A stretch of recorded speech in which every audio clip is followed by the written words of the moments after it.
We have a conversation today with three chairs of state boards who are actively engaged in this work and who, just like you on your state board, are dealing with these issues month by month by month, day by day by day. Not that they have all the issues completely worked out, have all the answers, but they certainly are asking the right questions. And that's what this whole process is about with state boards. It is seeking to find solutions through asking the right questions and asking them of the right people and to being bold about taking action to do that. So we know state boards are at the epicenter of all of these efforts going on right now, and not just with we kind of focus on the COVID-19 pandemic. You have all the health issues, the COVID-19, you have the financial issues, then you have the political issues we're dealing with, but overlaying all of that and part and parcel of all that are the inequities that we have in this culture. There's not a single one of these issues that you can't point to the inequities that exist. And some of them have been exacerbated and made worse. Some have just had a spotlight shown upon them. So anyway, it's just part and parcel of every single discussion that you're having as a state board. And we're joined today by three state board chairs, Dr. Linda Darling-Hammond, who is a friend of NASBE and been with us many times before, wearing her hat as the president of the Learning Policy Institute, and before that as the professor of education at Stanford University. So Linda, thank you so much for being back with us today. You're one of our go-to regular friends, and we're so excited that you have a state board hat on right now that you can join us in that conversation. So also joining us today is the chair of the North Carolina State Board of Education, Eric Davis. Eric was appointed as an at-large member of the North Carolina Board in January 2015. And Eric is a graduate of the U.S. Military Academy at West Point, and he served on the Charlotte-Mecklenburg State Board and has a host of other great background to prepare him for this challenge. And if you want to learn more about any of these folks, they have a full bio on our app. Make sure you go and do that. And we're also joined by the chair of the Illinois State Board of Education, who has graciously just stepped out of his state board meeting to join us for this conversation, and that's Darren Reesberg of Chicago. And Darren currently, in addition to his position on the state board, serves as the vice president of programs and strategies at the Joyce Foundation. And Darren brings to this job as chair a great background in education and in law. And so, again, if you want to learn more about Darren, go over and troll our speaker session on the app. You'll learn all that you'll need to learn. Also, I would encourage you as participants that as you have questions for our presenters, please use the question and answer box to the right of your screen. In the chat box, feel free to have conversations among yourself. Please make sure that you can make sure that you feel free to access that. And but the questions that you'd like to have answered here or points you'd like to bring up with our speakers, please use the Q&A box. So without further ado, let's just jump right into this conversation. And I don't think there's a need to point to an initial question other than you are in the midst of the storm. You are at the epicenter of this work, and we'd love to hear from each of you the work you're doing. But first, to ground us, we want to ask Linda to talk a little bit about leading an equity agenda and then just progress from there. So Linda, thanks much. Thank you. It's always great to be with you, Robert, and with my friends at NASBE and my fellow board chairs from North Carolina and Illinois. So I'm really eager to hear what you're doing there. This is a moment where I think all across the country, we're having to invent solutions to major problems and then share those inventions with each other. So I'm excited for this conversation. When I think about, sort of an equity agenda overall, I know you mentioned to me, Robert, that in the church you grew up in, a sermon is 5 points in a prayer, or not a prayer, a poem. I've got 5 points, but not the poem. So you could be thinking about that by the time I come back to you. But there are 5 things that I'd love to just share as part of the framework.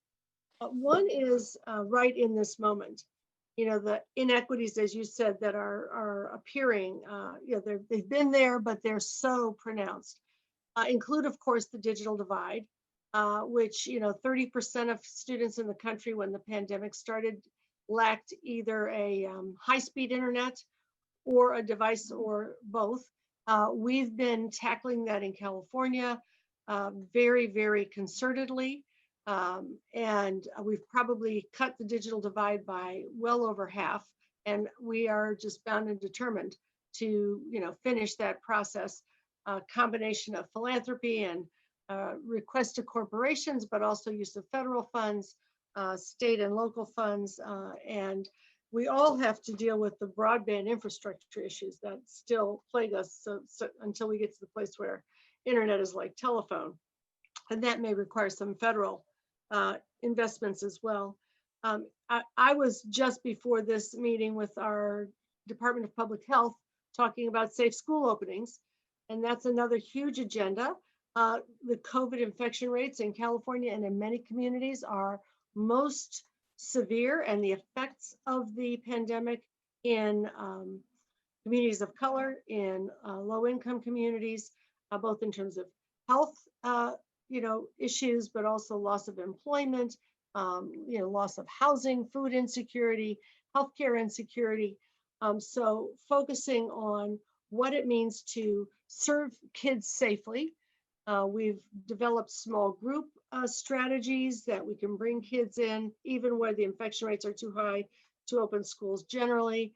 We're working with cities around learning hubs, where not only the wealthy parents can have pods, but where we can provide safe spaces for digital learning, because most of our districts are in online learning, where kids can get food and they can get help and they can get a safe place.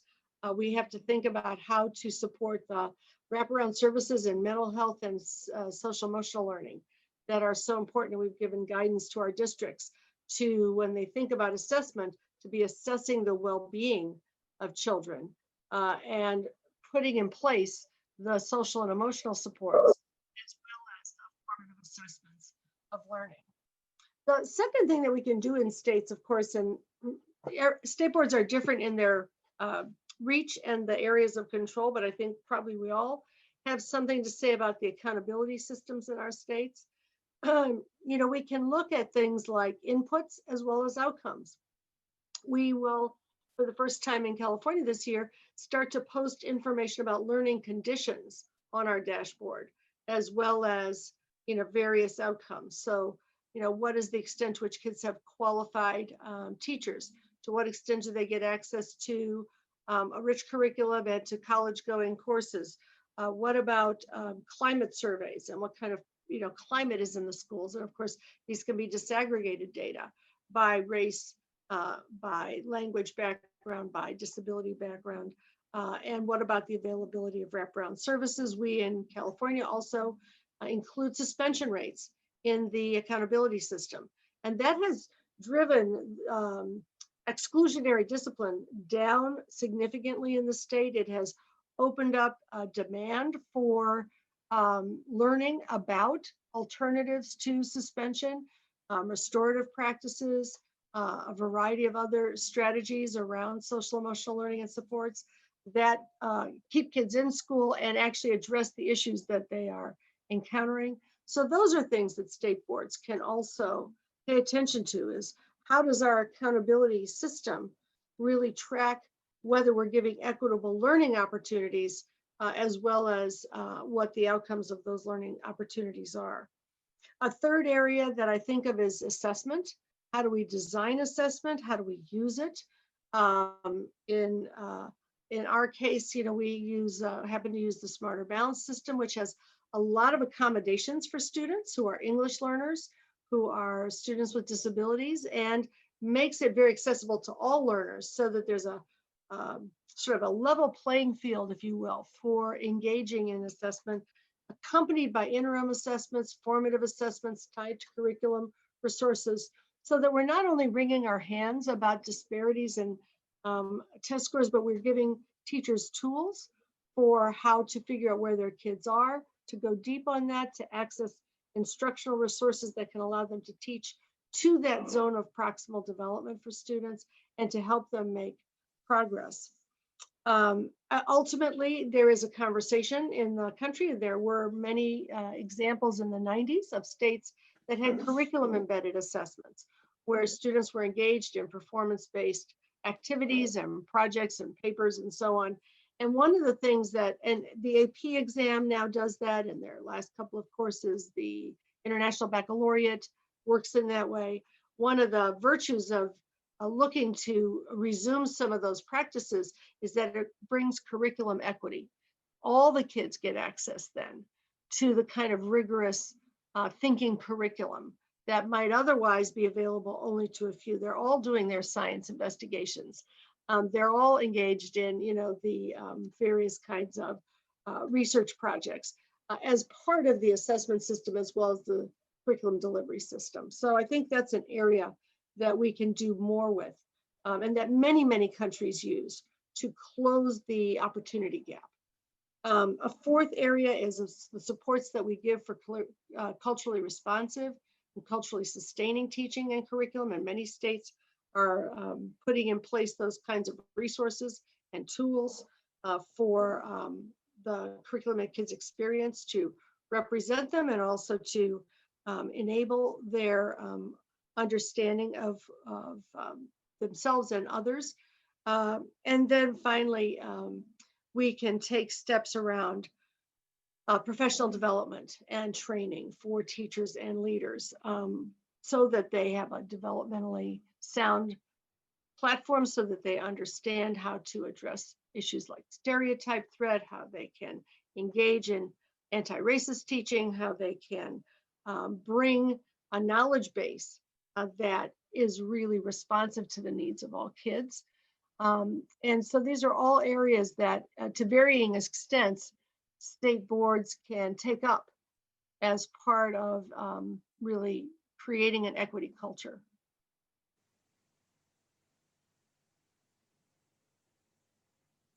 So Robert, you are muted, but this is your chance to tell a poem. Now we're going to talk about state board haiku. We're going to do a little haiku to get our poem in. So those are all just really excellent points to keep us focused on the work that you're talking about. Let's now talk a little bit with Eric Davis from North Carolina. And Eric, you were one of the first states this past spring to make a public statement around the whole equity issue, about the racial issues going on with the 3 or 4 murders that we saw, and that was a bold step. And we'd like to hear a little more about the work that's going on in North Carolina and your whole personal journey with this. So, well, thank you, Robert, and we really appreciate the opportunity to be part of NASBE, to be on this team, and to learn from other states and other leaders. Let me make sure you can hear me okay. Okay, good. Our journey around equity really, I think, begins with a simple but often hard to live out statement, and that's to treat others the way we want to be treated ourselves. And so our first step along the equity journey was to become students again, and to recognize that we're obviously all products of our life experiences, and with that comes many blessings, but also comes many biases. And so we found it important to become vulnerable and to be really honest with ourselves about what our own life experiences tell us and what they don't tell us about each other, and what assumptions we carry with us, perhaps in our blind spots. And we also found it really important to take a historical context. This is not the first time we've dealt with many of these issues. In fact, they seem to repeat themselves on a recurring cycle throughout our history. And so we can, if past is prologue, we can learn from that experience. And so we took a deep dive into the changing demographics in North Carolina, just the reality of how our demographics are changing and how our communities are changing.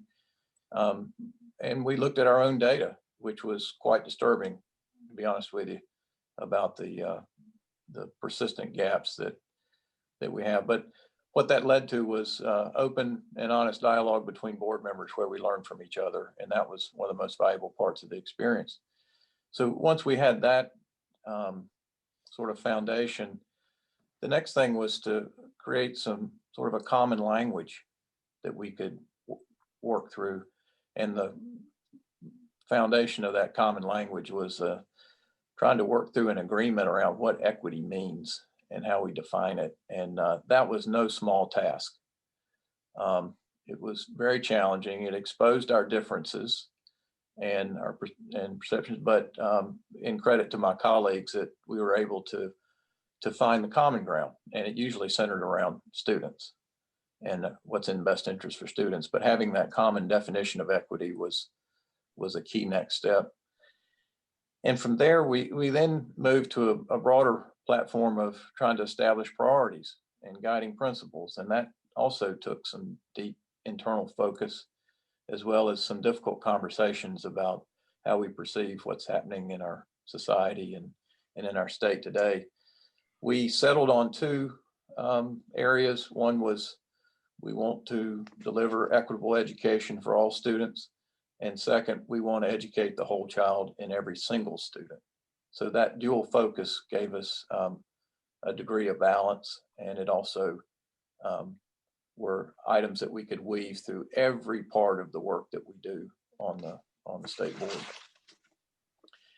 And then the next step later was, and we're still in the midst of this, obviously, is to evaluate practices and actions and review policies. And there we're uncovering the historical challenges that the system has created. And Robert, you're so right. We've got a great system to do what it's designed to do. Our system's not so good at meeting the needs of what we have today, of our students have today. And so we've got to be honest that it's not a zero-sum game. It's not, you've got to give something for me to get something. It's that we will all benefit. It takes an abundance mentality, I think, to be able to honestly look at the existing system and structure and be willing to change, because all of our children's lives are intertwined and they'll all be the beneficiaries of that. And so that includes some structures like a dashboard to monitor progress and a continuing commitment to measure our progress each quarter. And then another aspect that has helped us is just frankly being intentional, and that includes which partners that we team up with, and being willing to actually make statements that might cause controversy, because change isn't easy, but knowing that our statements are in aligned with what our students need. We had some challenges along the way. You know, like most state boards, we were dealing with standards, and one of the most difficult ones was around social studies. And we saw that while it's important for us to define those standards, we really needed to do more equity work before we could wrestle with those standards in a way that would be meaningful for all our students. So we paused on that. And similarly with literacy, that is so embedded. Equity is so embedded in our literacy work. And as Linda mentioned, the pandemic has so exposed our inequities that it's actually given our work greater momentum in the midst of the challenges. It said, boy, if we're going to face these challenges in a pandemic, we better get things right before the next one, because we don't have time to fix things while we're in the midst of this. We got to have things right. We got to invest in the times of plenty, and be willing to face some difficult realities. And then finally, what we found it takes is action. You know, words are one thing. Words might be inspirational or supportive, but you got to act. You got to get going. And we learned from many of our districts who already established equity offices. And so we're in the midst of establishing an equity office to demonstrate our commitment, and to even more to integrate equity work into everything that we do each day. We completed, along with our strategic plan and action framework, with specific steps that we need to take. We had a difficult but fruitful debate around an equity resolution where we made commitments to our citizens and students of what we're going to do. And then we're looking through our accountability system, as Linda mentioned, as ripe ground for opportunity to look through both inputs and outputs. So those are just a few of the things that we've learned along the way. It is, if education is a learning process, boy, we got a lot to learn ourselves. And I think we do our best work when we lead by example by becoming students ourselves. Absolutely. Those are all really great thoughts, Eric. Thanks so much for sharing. And you, early on in your comments, talked about this isn't the first time we've been there. We've dealt with these issues before. I would offer that the reason we're here is because we did not deal with them.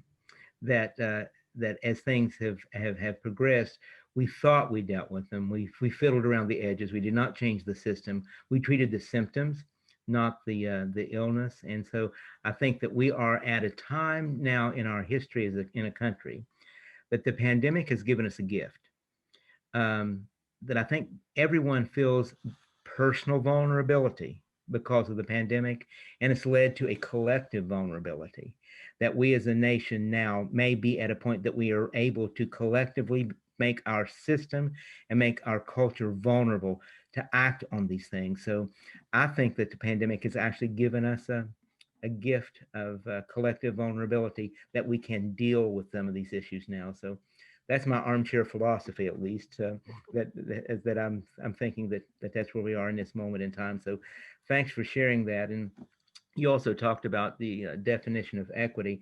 I was working with a group earlier about defining equity. And what we concluded was the important thing for them was to not define equity, but to define an equitable education. And once they could agree upon a definition of equitable education, then it could back map to them, what do we mean by equity? You know, that's how you get people to agree. You keep rising to a level where we can agree on this, and then we can delve down. So thanks for sharing. It sounds like you're doing some great work in North Carolina, and we're just pleased to learn from your examples. So now we're going to move north. We've been to the west, we've been to the south. Now we're going to move up north to the Midwest here and go to the state of Illinois. And it's been my pleasure to work with the Illinois State Board of Education a couple times in the past year. Such an engaging and well-intentioned group, and I think really you're just doing some great work in this area and attacking it statewide and systemically. So Darren, thank you much for sharing with us what it is that's happening. Sure. Well, thanks to you, Robert, and to NASBE for all the work that you've done in supporting our efforts. And it's been a pleasure to hear already from Linda and Eric, and appreciate all the work that you're doing in your states. And it's just good to know that there are so many other board members. Robert indicated how many have actually participated in the conference, which is one, as he said, of silver linings of the pandemic and our virtual environment. I thought I would start by just giving a little bit of context about Illinois and our education system. So, we have, a shrinking population of students, but, we're still at or about 2 million students here in Illinois, 52% of whom are students of color. We have 852 school districts in Illinois, which is a challenge and problematic in terms of structure. And the largest of those is the Chicago Public Schools, which has about 360,000 students, 90% of whom are students of color. That gives you just a little bit of a sense of the context. I think, the only other data point I would, raise up front is that statewide of our, I said 52% of our students are students of color, but just 17% of our educators, our teachers, are persons of color. So there's obviously a wide disparity there. That is one of the things that we're hoping, like I know, Linda and Eric are, that we can, improve upon. So I would just say, we had an interesting situation in that, in 2019, in February 2019, all 9 of the board members effectively were appointed at once by our new governor. So we had almost an entirely, one was a reappointment, but it was still the governor's decision. So 9, board members that were sort of appointed together at the outset of a term, with a governor who wanted to position equity at the center of the state's work, and all board members effectively swimming in that same direction. And the first action we took was to be hiring a state superintendent in Illinois, who is the, believe it or not, the first female superintendent and the first person of color superintendent. So This was Dr. Carmen Ayala. She's been an educator in Illinois for over 40 years, and equity has been the centerpiece of her work for a long time, working primarily with English language learners, but equity for all students. And so that was very, I think, helpful in setting us as a board and as an agency in the right direction from the beginning. And we started by, like many others would do, trying to establish a new strategic plan for the board and the agency, with equity at its center, and defining, like Eric just mentioned, was done in North Carolina, our equity principle or equity goal, and NASBE was certainly, and Robert in particular, helpful in facilitating that conversation. So we were able to do that up front, and equity was then infused in the various components of our strategic plan, from student achievement to the allocation of resources to our elevating educators component. But I think what was important is that, in trying to actually live this out on the ground, the agency is looking to do this both internally and externally. And so the internal part, I think, is important, so that, the agency is looking as a state body to actually walk the talk that is, out there in terms of its communication. So Carmen and the board and me or any other board members are constantly speaking about equity, but certainly what the agency does and how it looks is going to be important. So we have now a far more already diverse senior team at the agency. I was there at the agency as an employee from 2005 to 2012. And so I can tell you that there is a pretty stark difference in a positive way in terms of how the agency looks and feels.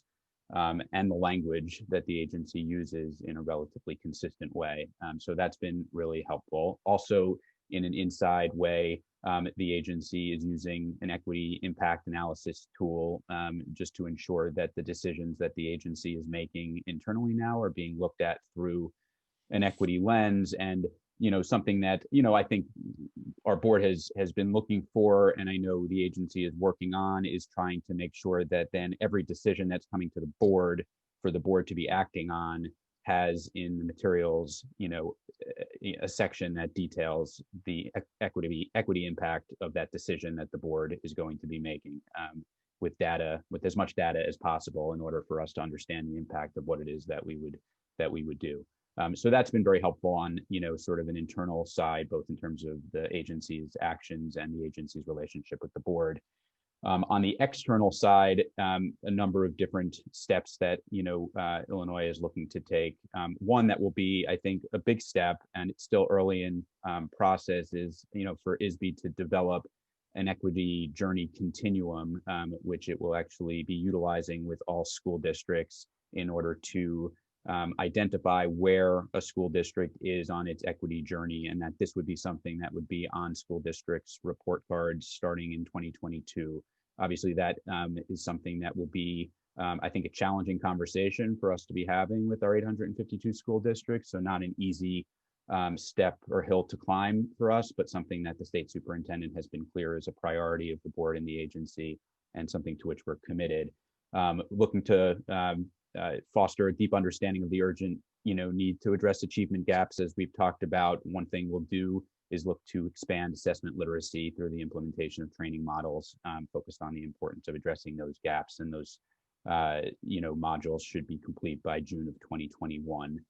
I would say just some other points, and Linda already talked about these, so this is nothing special to Illinois, but we have integrated culturally responsive teaching and learning standards, which will now apply to all of our educator preparation programs.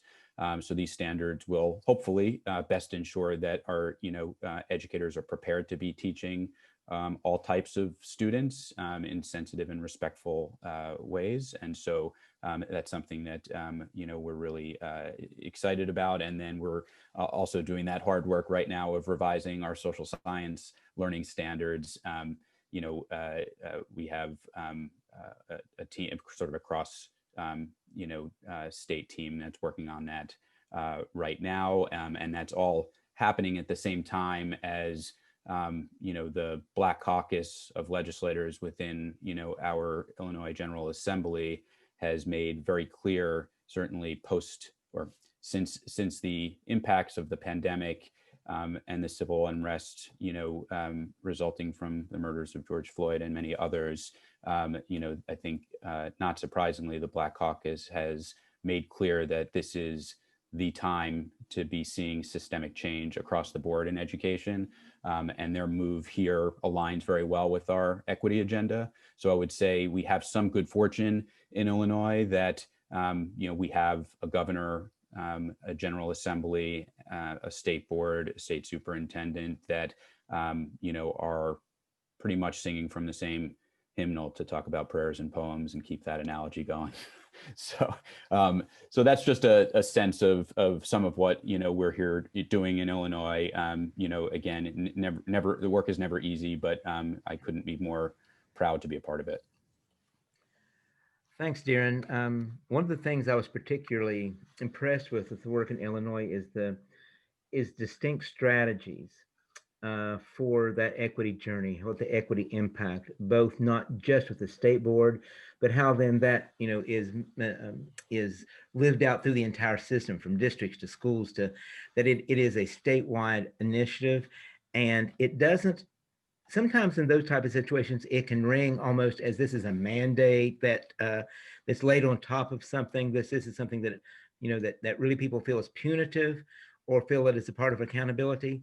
And while it is definitely accountability, it rings much more true that it is an organic thing. It is an intrinsic thing. It's meant to really produce better policy and better practice, not a way of a gotcha, not in a way of checking. So I'm really impressed with how that's being messaged and how it's being developed. So I think that the rest of the states have a lot to learn as we watch the work you're doing there. I think there's that we're going to be hopefully sharing some of that out as we learn from you how that moves. So we're impressed with that portion of your work. At least I am personally. Now, you mentioned something there that I'd like to now kind of follow up with everyone. We often say that state boards of education, as Linda said at the beginning, she talked about the various levers, the various levels of authority. No two state boards are alike in what they own and what they don't own via their constitution and via their statutes. But we say that state boards of education have three primary levers of influence. They have the power of the policy, which is what we've been talking about, but they also have the power of the question, and they have the power to convene. How are you, or how do you foresee working with stakeholders or working with others as a state board to actually make this an agenda, not just at the state board table? For instance, Darren was mentioning the good fortune of a legislature and governor that seems to be focused as well. So any insight that what's either happening now, or what has happened, or what you hope to happen with a broader stakeholder coalition? And I'm not talking about just policyholders, because we think state boards should communicate early and often with your stakeholders, with parents, with civil rights organizations, with everyone else along those lines. So I'll just open it up to how will you, how do you hope to use that power of convening and the power of questioning and communicate early and often? Process is as important as product here. And what is that process you're going to be using? So, and Linda, you want to take a first stab at that, and then we'll go around? Take a tiny stab at it, but I actually also want to ask Darren a question. Sure. If that's okay. So let me ask the question first, and then I'll come back to the stakeholders. So Absolutely. Darren, I am also interested in the equity journey, and I'm wondering, what are the things that are being reported for districts in that regard? Well, it's a good question, Linda. I think that's all at the earliest stages of trying to determine what the right what the right metrics are, what the right issues to be focusing on would be. I think the issues are going to involve matters around diversity in the educator workforce. They're going to involve the types of coursework that's being offered, and the percentages of students of color who have access to certain of those types of programs, whether that be the 8th grade algebra, or whether that be dual credit, dual enrollment opportunities.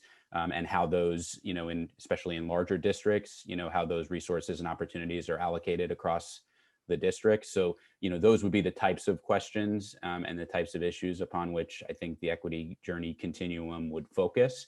But I think that, there's still a good amount of work to be done in order to figure that out and ensure that it's, sufficiently nuanced. Yeah. I mean, I think we're trying to. That's a really, go ahead, no, finish your thought. But I think, I'm a little, worried, I should say, and it gets almost to Robert's question, but I don't want to, preempt Linda, your comments, but I just, we're the fact that, we'll have our states likely facing such a fiscal drop and, potential budget cuts across the board, especially if we're not seeing any federal funding, come through, that, a lot of these conversations around, what the state will be trying to do in terms of driving particular issues, ends up, I think, just facing sometimes more resistance. And I saw this back when I was at the agency in 2008, 2009. And, so that worries me. And I'm really hoping that we're able to continue some of the momentum that, we've all worked so hard to create. No, I think that's really important. And, of course, about half the states are still trying to get back to where they were in their funding at 2007. And now we've got, an even bigger recession/depression that we're going to be facing. That's really helpful. I think this notion of doing it in partnership is like really important.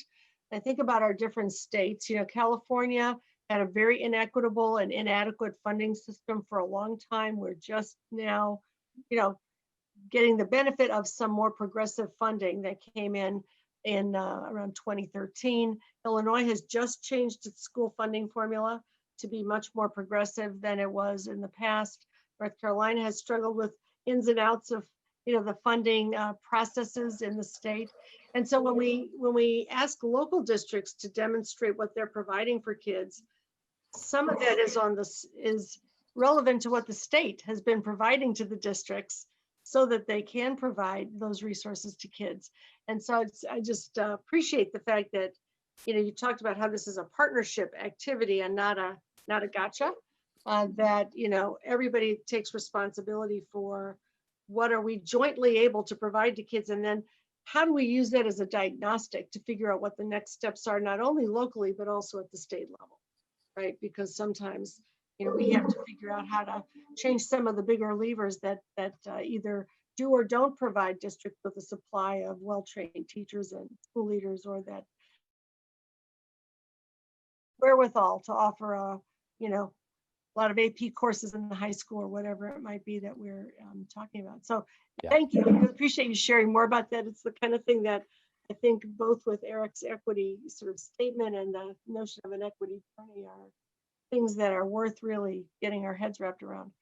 I'm not going to say much about stakeholders. I'm going to let others do that, but other than to say that we're fortunate in California that in addition to having sort of a lot of consensus right now in the governor's office, the legislature, state board, we have something called an equity coalition of advocacy groups that are well organized, and they don't agree with each other about everything, but they agree with each other on a lot of things. And so we work with the various advocacy groups around equity in the state. We can do it in a way that allows us to do it, be in conversation frequently, having an iterative conversation and process around the different elements of an equity agenda, and doing it with some level of coherence.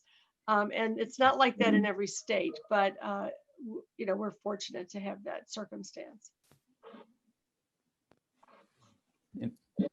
I would just say, in some ways, again, speaking of the silver lining, the virtual environment has made, the ability to conduct stakeholder engagement, from the vantage point of the agency and the board, a lot easier, a lot more manageable, and a lot more inclusive. And so, when we talk about equity also, I think while the focus of our conversations have been around racial equity, there is also, the geographic equity in Illinois, and Illinois is a really large and diverse state.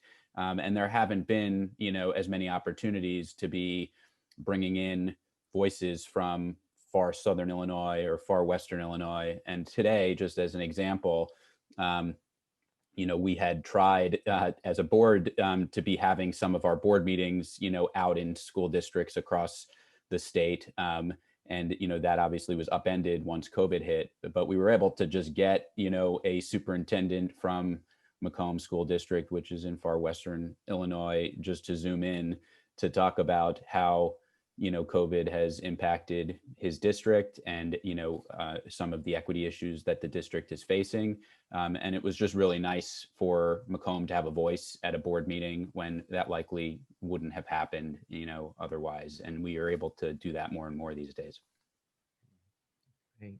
And Robert, to your point about power of convening, we've been really blessed to have some great partners across North Carolina that we've asked to come speak to us and help educate us. And some examples include the Racial Equity Institute in Greensboro, which has a unique place in our nation's history around the civil rights movement. And this particular organization is actually led by a colleague who serves on the local board of education. So she's a partner in many respects and was able to bring to us basically a mirror that we looked at ourselves and asked, is this the kind of North Carolina that we want our children to grow up in? And how do we move forward from there? We also had the benefit of UNC Chapel Hill, a really renowned demographer who Linda at one time taught at UCLA and then came back home to help us educate our children. And he gave us a great insights around the browning of America and how our state and nation is changing. And then we had a couple of historical perspectives. Dudley Flood, who was one of the early champions in our state around desegregation and the integration of our schools, and gave us some personal experiences, many of which our board members lived through. So it was in some ways historical, in other ways it was really personally touching. And then one of the last things we had was a great presentation of our state's history since 1865. And it touched on that cyclical nature of the opportunities and challenges that we face. And frankly, it was surprising how similar the language was in the 1870s and 1890s that it is today around the arguments against the progress that we need to make. But the most telling convening, Robert, that I think we learned the most from was listening to our students. We had a number of students just tell us what their experiences are in our schools, and from all over our state. And then likewise, principals, teachers, and superintendents who would offer their perspective. And I think staying grounded in that reality is so important for us to move forward. But the other thing that this does is it shines a light on those partners. So others across the state now recognize the depth of expertise and commitment and knowledge that we have in our own state that we can benefit from. It's not just the state board doing the work. We're actually just one player on a bigger team doing the work across our state. So I think that power of convening is in many ways as important or maybe more important than policy, because you get more hands on the oars. Yeah. And I have a whole host of other questions I'd like to ask, but I want to go to the chat box and to the Q&A box of participants. Those folks that are online, please put your questions in the Q&A box so that we can get to them. One that's been pending there since earlier in the conversation was a question that says, has including suspension data led to any schools abusing the reporting, or is the data accurate? I'm always concerned about this. We have a system for reporting the data that I think leads to a relatively good degree of accuracy. But I will say that when it becomes part of the accountability system you're being looked at, there are schools that eliminated out of school suspension and just gathered kids up in, the auditorium after school, for if they were sort of in school suspension in a way that was not engaging them in the classwork. So, it's been a process over a number of years of really giving people the professional development tools that they need to, manage classrooms in different ways, to put in place restorative practices that are effective around, school-wide, and so on, so that people didn't just sort of game the system, which I think is sort of the point of the question. And there probably is still some of that going on. I think it's really decreasing because over time we did the same thing that I think Darren mentioned, that we changed the licensing standards for teachers and principals around knowing about how to engage in restorative practices, how to create a developmentally supportive classroom, et cetera. And so as new people have been coming in with that knowledge, as professional development has been provided, you do see real changes in the approach to practice that get more and more widespread. Whenever you introduce a new metric, there will always be, some possibility for gaming it. And then you've got to really dig in and do the work to help people learn how to, do the practices, engage in the practices that will make a difference for the kids. Yeah, and I'd just like to add to Linda's great answer on that. The what and the how is usually what we focus on, and that leads to that human instinct to, I'll tell you what you want to hear sort of response. We found that what's more important is the why. You have to constantly reinforce what the objective is and the basis of why we're doing what we're doing to try to increase the understanding of not gaming the system, but sticking to the objective, that it's all in our common interest to address the why. Yeah, and that means helping people understand not only what's wrong with the traditional practice, if that's what you're, addressing, but what you can gain from these new practices. And then also, how do you learn them? We, as a country, do not invest nearly as much in professional learning of educators as, places that I've studied, internationally, like Singapore, Finland, and other places like that, where when you have a practice, there's a whole infrastructure of professional learning that is put in place, to help the whole system get smart about it. And, we can do and need to do as much of that as possible. Because people in education want to do well by kids. It's a question of had they had the opportunity to learn how to do it, sometimes in in challenging circumstances, sometimes, without the all the other supports that would make it easier to do that. And when Eric, talking about the why and the how you communicate and how you say things are as important as what you say. And so many times I see policy, I see statements, I see mission statements that bring diversity in a negative aspect. They say, we're going to educate all children regardless of da, da, da, da, da, rather than it being a positive that we're going to educate children because of that diversity is an asset. That what is the asset that kids are bringing to our schools and to our system. So I think just some nuance in conversation can change your mindset about that. So that's just a stray thought that, Eric, that you caused me to have there. Another question that we have right now in the Q&A box says, how do you talk through resistance? How do you alleviate the fear in the politics? Now, is that not a question of the day? So any... I have one tiny thing to say, and then I hope my colleagues will join in. I do think that, resistance comes from quite often a legitimate place. That is, I know how to do what I know how to do, and I know what works for me, what seems to work for me. And so in order to learn new practices, you need some evidence that another strategy could work. and could work in a setting like your own setting.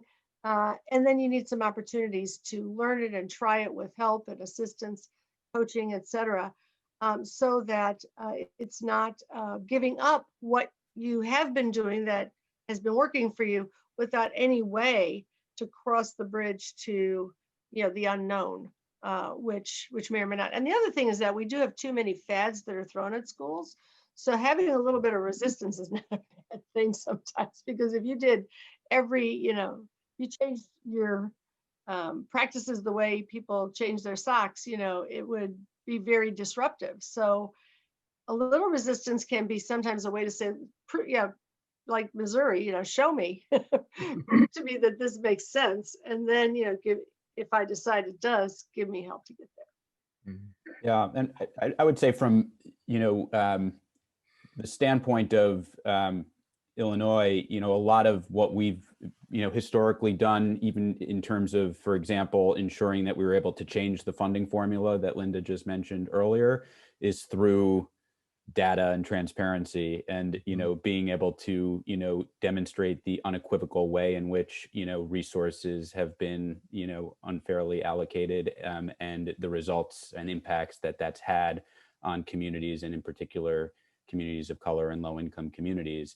And it's really hard to maintain resistance when you're doing that in the face of data that clearly shows the damage that this has created over time. So I have to say, it does seem like, especially in the last year, we have not seen the type of resistance that we historically have in Illinois, and so that's been very pleasant to see. Yeah, I would just add, I totally agree with Darren and Linda's answers. And as an engineer, I'm trained to use logic and data and reason, but what I've learned is that often runs out, and that empathy and emotional connection is really the key to, because it's somewhere, especially on equity, somewhere deep in the conversation is a personal experience that created the resistance. And to Linda's point, it's not a question of right or wrong. It's a question of working through those experiences and finding that common ground to then move forward. And I think particularly in the climate that we live in today, it's so important, whatever level of leadership we're at, whatever extent of power we have, we've got to use that to bring us together. I mean, we have rewarded those who have divided us, and that's why we're in the state we're in now, particularly around issues of equity. It's important to bring us together and to show that we will all benefit by moving forward together. Yeah, I love that. And just to piggyback one more thought on that, the role of empathy in all of this is so important. And I'm really glad you brought up the sort of the personal connection. And I'm familiar with the work of a psychologist named Jason Okonofua, who is at Berkeley, and he's looked at the question of how do you help teachers not engage in discriminatory discipline. But the strategy they used was an empathy strategy. Giving teachers the opportunity to learn and read about how, when you find out what's going on with a student, quite often underneath a behavior, there's a whole set of other things that if you address those will change the behavior. Have the teachers read about it, and then they have them write a letter to a beginning teacher about how to handle their classrooms and so on. And then they, just follow what happens. And you see that in those classrooms, incidents of disciplinary, sanctions goes down, the equity issues disappear, and it all comes from a place of just giving people a chance to develop more empathy and act on that empathy. And so I think sometimes there's a lot of, finger wagging in the process of dealing with issues of equity and inequities that have occurred. But at the end of the day, and I think we're experiencing it this year during the pandemic, is the reality that we all need so much more relationship and empathy with each other. When we can get there, it can be very transformative. I'd love to have an hour-long conversation just on the concept that Professor Kendi has in his book on when he talks about in How to Be an Anti-Racist. He says that policy is what changes hearts and minds, not hearts and minds that drive policy.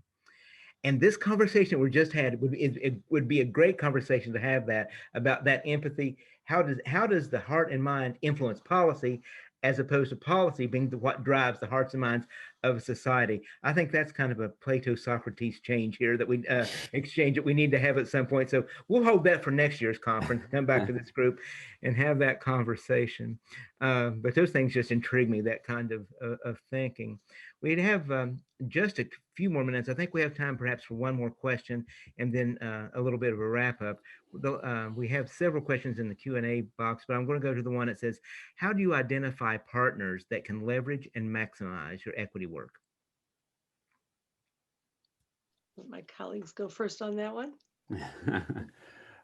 Well, I would say, we have, in Illinois, a pretty tight, connected group of stakeholders that, I think are like, Linda mentioned in terms of the equity group that is in California, that we know are all interested in actually achieving the same thing and are, looking to do it from different perspectives in different ways. So for example, our state teachers union here, both teachers unions, the IEA and the IFT, were thinking about how we could address the fact that we had, teachers that weren't able to do their student teaching or take the Ed TPA in order to actually complete their pre-service, but yet were then put in classrooms, about 4,000 or so, a number of whom, fortunately, are teachers of color. And IEA and IFT came together to think about a really creative way of induction and mentoring that we were able to use our CARES dollars for. And one of the virtual benefits here too, to go with the constant theme here, is that you can have an individual teacher of color in a school who may not have other teachers of color to mentor them, but because of this virtual program that the IA and the IFT set up, you'll have a virtual coach in a district that might be farther away, all of which designed to try to ensure that we are retaining our teachers of color as part of the board's and the state superintendent's equity strategy. So that's just an example of how we use partners. Great partner. Yeah, great strategy. Well, I don't want to cut anyone short, but we learned in the last session, if I don't close on time, I think it's going to close it for us. And it's in this new virtual environment, sort of getting the hook off the stage. But I can't thank you enough, Eric and Darren and Linda, for this great conversation. We could go on for another hour and wish we could. But I would just say to our audience, our state board members across the country that are tuning into this, that I think that I would reiterate the point that this is your legacy moment, that we need to fast forward to when's the end of your term. If you have another 3 years, if you have another 5 years, I think the longest terms are 9 years. If you have another 9 years on your board, what do you want your legacy to be at the end of that term, that you have, how you have handled this situation? Fast forward to the end. And I think I made the comment in the video with Professor Kendi that the only difference in the hope of where you want to be and where you are is choice. You can choose from hope is not a strategy. So it is a matter of choice. And I applaud Eric, I applaud Darren, I applaud Linda for making that choice, for making the lives of children in your state more equitable and creating a system where all children can thrive and can flourish. So thank you for that.